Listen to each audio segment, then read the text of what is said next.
Hi friends, welcome to our channel. Turbo movie 2 నెలల క్రితం థియేటర్లలో రిలీజ్ అయి ఇప్పుడు సోనీ లివ్లో తెలుగులో అందుబాటులో ఉంది భయ్య. భ్రమయుగం, కాదల్ దికోర్ వంటి డిఫరెంట్ చిత్రాలు చేసిన మమ్ముట్టి గారు లేటెస్ట్ గా కమర్షియల్ ఎలిమెంట్స్ తో టర్బోతో మన ముందుకు వచ్చారు. ఏ పాత్రనైనా అవలీలగా చేసే ఈ లెజెండరీ హీరో ఈ మూవీలో యాక్షన్ కామెడీతో ఎంటర్టైన్ చేశారని చెప్పవచ్చు. మరి మూవీ ఎలా ఉంది అనేది ఇన్డెప్త్ రివ్యూలో తెలుసుకోబోయే ముందు మన ఛానల్ని సబ్స్క్రైబ్ చేసి కొంచెం సపోర్ట్ ఇవ్వండి భయ్య. నచ్చితే లైక్ చేయండి. రన్ టైం వచ్చేసి 2 hours 29 minutes గా ఉంది. మూవీ ప్లాట్ ఏంటంటే, జోస్ అలియాస్ మమ్ముట్టి కేరళలోని ఇడుక్కిలో తన తల్లితో కలిసి ఉంటాడు. అక్కడ ఎవరికి ఏ ఆపద వచ్చినా ముందుంటాడు. అలాంటిది తన ఫ్రెండ్ అయిన జెర్రీ ప్రేమ కోసం ఏం చేశాడు, దాని వలన అతడి లైఫ్ ఎలా టర్న్ అయింది, మరోవైపు చెన్నైలో రాజకీయాల్లో కింగ్ మేకర్ గా అయినటువంటి వెట్రివేల్కు మామూలు గ్రామంలో నివసించే జోస్కు లింక్ ఎలా ఏర్పడుతుంది అనేది మిగతా స్టోరీ.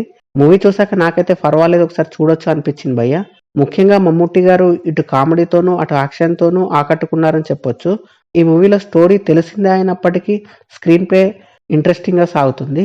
ఫస్ట్ హాఫ్ కామెడీతోనూ యాక్షన్తోనూ, సెకండ్ హాఫ్ యాక్షన్ ఎమోషన్తోనూ సాగుతుంది. మొదట్లో జాతరలో వచ్చే ఫైటింగ్ సీన్, ఇంకా కార్ చేజింగ్ సీన్, చివరి ఫైటింగ్ సీన్ బాగుంటుంది. సునీల్ గారి క్యారెక్టర్ కూడా ఆకట్టుకుంటుందని చెప్పవచ్చు.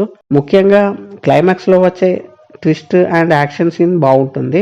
తెలుగు డబ్బింగ్ బాగుంది. బ్యాక్గ్రౌండ్ మ్యూజిక్ కూడా బాగుంది. అడల్ట్ కంటెంట్ ఏం లేదు, ఫ్యామిలీతో చూడొచ్చు. ఓవరాల్ గా మమ్ముట్టి గారి నటన కోసం, ఇంకా యాక్షన్ సీన్స్, కామెడీ కోసం ఒకసారి చూడొచ్చు అనిపించింది భయ్య. మీరు కూడా చూసేయండి, ఎలా ఉందో కమెంట్ చేయండి. Thank you for watching.